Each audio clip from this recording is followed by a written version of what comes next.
네, 주안의 만나 5월 15일 화요일 묵상을 함께 나오도록 하겠습니다. 오늘 말씀은 잠언 24장 1절에서 22절 말씀으로요.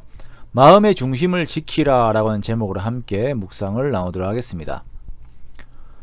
우리가 삶 가운데에서 싸우는 영적인 전쟁은 우리의 마음에서부터 시작을 합니다.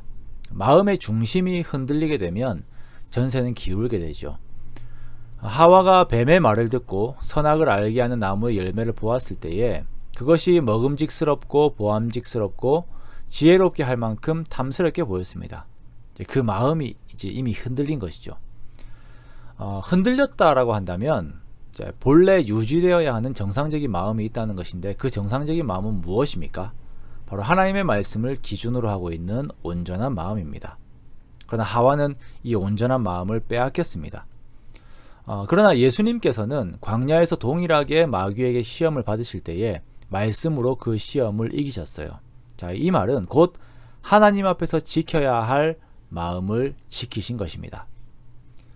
오늘날에도 우리의 마음을 빼앗으려고 하는 마귀의 전략적인 공격들이 우리들에게 계속 밀려옵니다. 그 중 하나가 악인의 형통함에 우리의 시선이 이렇게 향하게 되는 것이에요. 지난번 주일 설교에서 시편 73편을 함께 다루었습니다. 악인이 형통하게 되는 것을 보고 자신의 경건한 삶에 대한 회의를 느끼는 시인의 모습이 있었지요. 미끄러질 뻔하였습니다. 그러나 그는 결국 알았어요. 악인의 형통이 아니었습니다. 형통은 하나님께서 그와 함께 하시는 것이었고, 그의 복은 하나님께 가까이 하는 것이었습니다. 그러나 우리가 악인의 형통함을 부러워하게 되면 그 순간 내 안에서 하나님에 대한 가치가 사라지게 됩니다.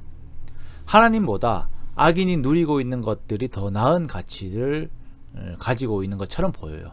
이러한 가치의 혼란 속에서 악인이 행하는 방법론까지 따라가게 되고 그것을 추구하게 되죠.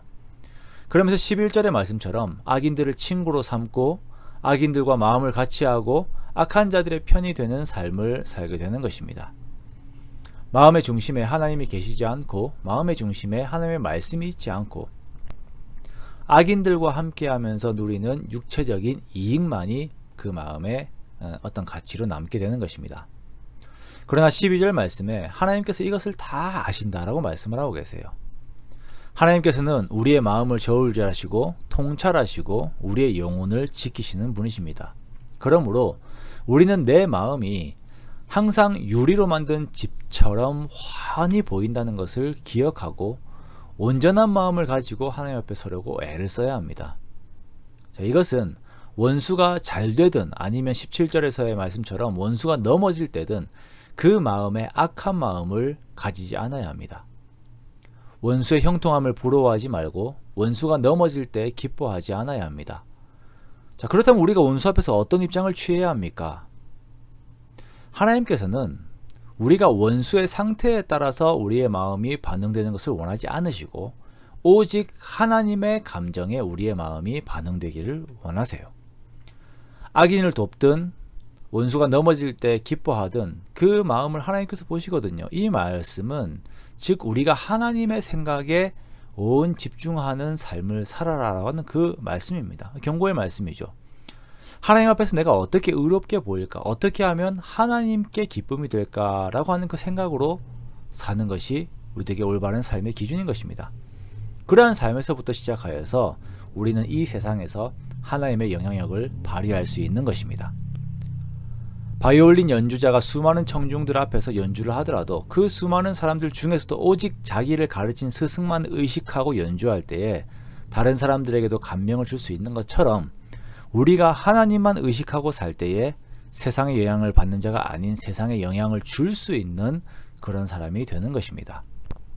그러므로 사랑하는 성도 여러분, 무엇보다도 하나님 앞에서 내 마음을 지키고 마음의 중심을 하나님께 드리는 저와 여러분이 되시기 원합니다. 정말 정직하게 하나님께 기도하고 하나님의 뜻을 따르는 우리가 되기 원합니다.